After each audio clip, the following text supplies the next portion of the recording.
This is it, you guys. Get excited. Oh, have I talked about the bad symbolism backgrounds yet? Nope. God damn it. Well, okay. we did in the Zero version. No, I know, but in the import version. Oh, snap.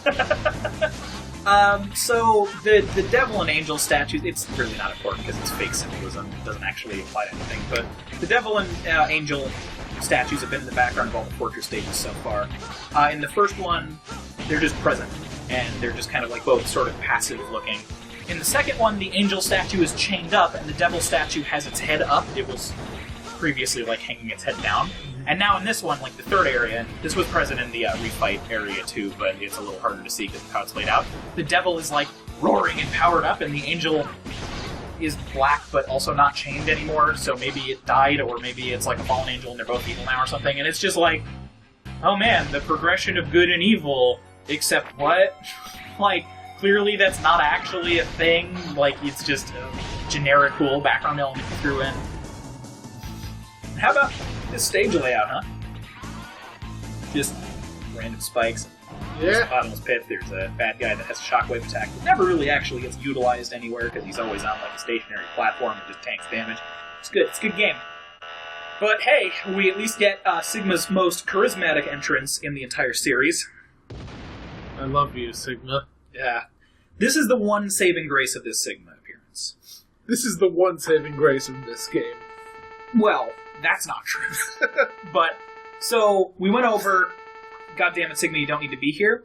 They wrote it in so that Sigma doesn't need to be here, which, on the one hand, don't bother, but on the other hand, at least thank you for having a little bit of fun with it. Sigma's still fucked from the last one, because he's not really supposed to be the main antagonist anymore. X5 was supposed to be the end, where everybody concludes. Like, Zero dies, Sigma dies, and X is now like the lone peacekeeper of, Earth or whatever. It all works out that way. So, in this one, they at least addressed that a tiny bit and had it that Sigma is very much not complete and not ready to actually fucking fight or be a cognitive thinking thing anymore. So this entire fight is literally just you forcing him backward and not giving a shit about his garbage. And it actually has some of my favorite X dialogue as a result of that coming up in the inevitable second form fight. So that's basically it. We call this one Garbage Sigma, I think. No, this one's Hobo Sigma, because he's in like the tattered up cloak and everything. And he's just like, oh, I'm supposed to be the baddest. What I think is funny though is he's like, man, I'm so strong, I didn't need you, come fight me if you want. And then X shows up and he's like, X, get out of here! It's like, I'm drunk. Get out. But that kind of plays into this, which I really genuinely like. And the first time I played this, I didn't know what the fuck was going on, and now that I understand it, it's beautiful. So it's like, these aren't typos. This is Sigma is just literally actually broken and, like, insane, and just, like, he's not present anymore, which is like, you're kind of beating up the special kid, but it's Sigma, so it's okay. And it's great. This is the Gradius thing that I was talking about. So, Gradius games are famous, and there's one or two examples of it not happening, but for the most part, it's a constant. You go through this escalating ramp of difficulty that's really fair and really balanced and, like, just pristine arcade gameplay where it's all a great difficulty curve, and you end up in the last level that's ludicrously difficult, and you really earn, like, keeping all your power-ups through one-hit kill things. And then you get to the final boss, and the final boss is helpless, because you've got through all of his defenses, and it's usually just a brain. Like, it's the hive mind of the alien fleet, and it has no defenses because you've already bypassed all of them, and you just kill it in, like, 2 shots. And it's that, like, it's your reward for putting up with all of this horrendous, difficult bullshit, and, like, famously hard levels and things like that. It's like, okay, you got nothing left, and the brain's just kind of there like, yep, just go ahead and kill me, you earned this. And a couple games mix it up a bit, but this, to me, is that. Because just, you rip Sigma apart in this. The moment his weak spot is up, no matter what you're doing, he's just dead. And that's it. And, like, he doesn't even really have anything to say about it. Just like, oh man, I'm just gonna come back again, look at what a troll I am, haha! Which is great, because that's how we've been joking about Sigma, and it's literally just how he is in this one. And then X says this, where it's just, look, Earth is fucked, I don't have time for you. If you show back up again, I'm just going to beat the hell out of you, because this is just what I do now. And it's like, it's game is terrible. I don't like how it's written for the most part. But that is like the perfect signifying part of X's growth as a character, where it's like at the beginning it's like, I'm not strong enough to defeat Vile yet, and you ramp up and up and up, and finally Sigma shows up in 6, and it's just like, I don't give a fuck about you anymore. It's just like, look, this is it. Like, you're just gonna keep getting your shit handed to you, and that's destiny. Like, if you show up, that's what's gonna happen. And it's like, that's so badass. Like, I can't handle how cool that is. It still sucks that it's because of Sigma, but at least it's entertaining enough. But anyway, all rambling aside, that's X6. There's nothing else now except this outro where X is actually a wonderful enough person where he'll, Sigma, I'm gonna kill you. That's just how it's gonna be. But one that's like responsible for bringing him back and all of this stuff, he rescues him because he knows, like, well, you know, you were allies with Aelia once, I don't think this was entirely your fault. We're going to decide as a group of peers and good people to decide what happens here.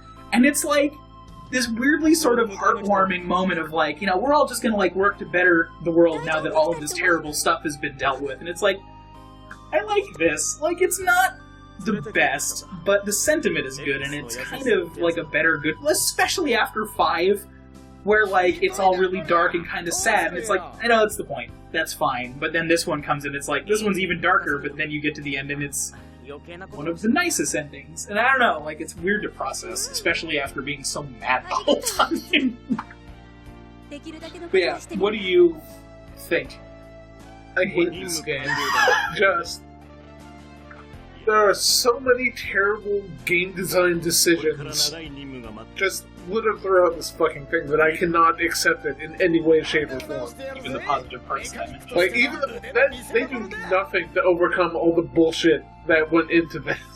Like, it needed so much more time just on the background, like, okay, no, this isn't working, let's maybe not put the possessing robots right on top of the literal need to get rescue Reploids. Maybe not. Just... How many maybe nots can you think of, though? Like, that maybe not make it so the player is playing blind, maybe not make it so that unless you're going through this section with these exact power-ups, you literally can't progress. Maybe not make a boss that needs a weakness weapon to be damaged, and if you get to him without it, then you just have to kill yourself 9 times in a row. Maybe not make it so if you take damage while crouched underneath that crushing thing, you die instantly because you stood up. Maybe not translate everything in the span of maybe 5 hours. Maybe not have the fucking Ouroboros show up like 5 goddamn times and make you go through the level 3 times. 6 if you count the friendship path. Like, this is what I always talk about, is I see, and I think this is just like how I process things, like, I'm a huge fan of the series, and in many ways I'm like an optimist or idealist, I guess is a better way to put it, but like I see the good in everything we just described, for the most part. Like the hacker thing is just shitty.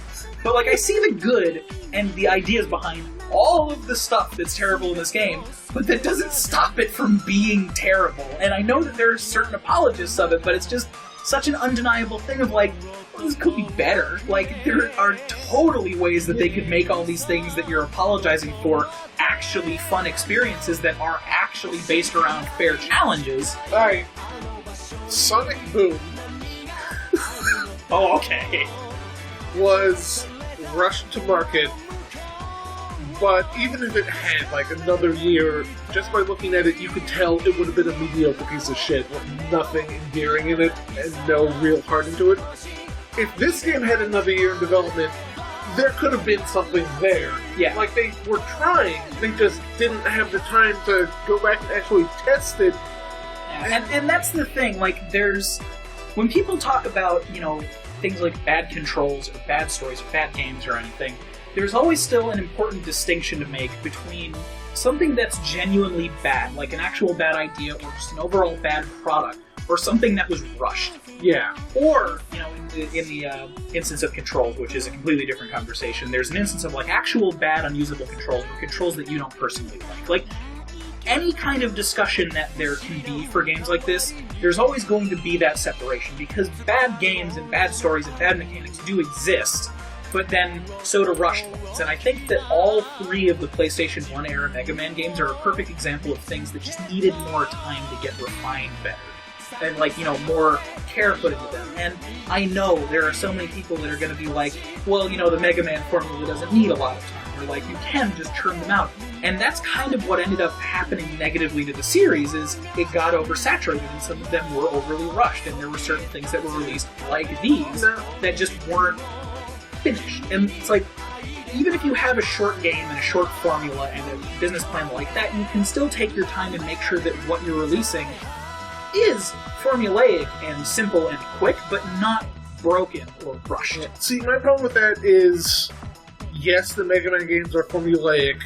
Yes, they were able to rush out a bunch of them on the NES, but they never really tried to add a whole lot of new mechanics to them. The thing is, though, that they did actually end up adding mechanics. It was just paced very well. Yeah, 1 or 2. Whereas in this, it's okay, here's a fuck ton of rescue Reploids, here's a bunch of new boss mechanics, here's a whole bunch of untested shit all at once.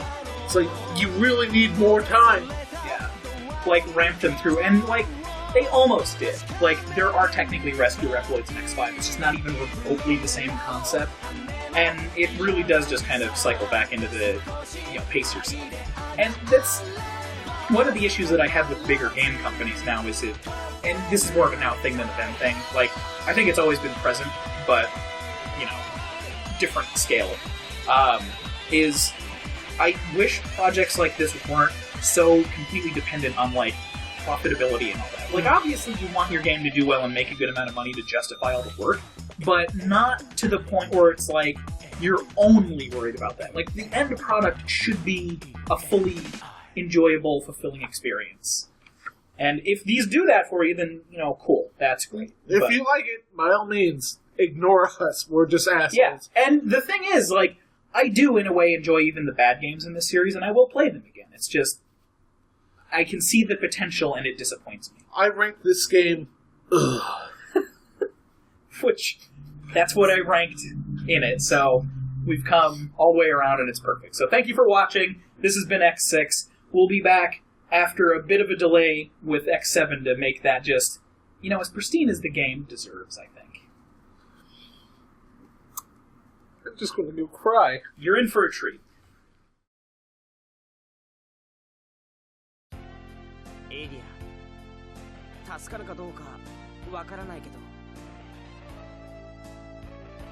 X あなたなぜゲートを同僚だろ昔の話かもしれないけどそれにもうこれ以上レプリロイドを失いたくないそうよねゲートはもうダメかもしれないけどあなたのその気持ちは伝わると思うわ私からお礼を言うわありがとう X どうやら全て解決したようだなもう一人で十分かもなそういえば X あなた見たんでしょゼロの夢それもナイトメアのせいだったのかしらわからないでも信じてるんだゼロはきっとどこかでイレギュラーハンターだからシグマになんか負けられないだから生きてるさ X そうねそのそうだなシグマなんかに負けてたまるかしばらく平和な日が続くだろう俺は今やるべきことを片付けるとするかしばらくイレギュラーハンターの仕事は任せたぞ X これが片付いたらすぐ戻るじゃあな X ゼ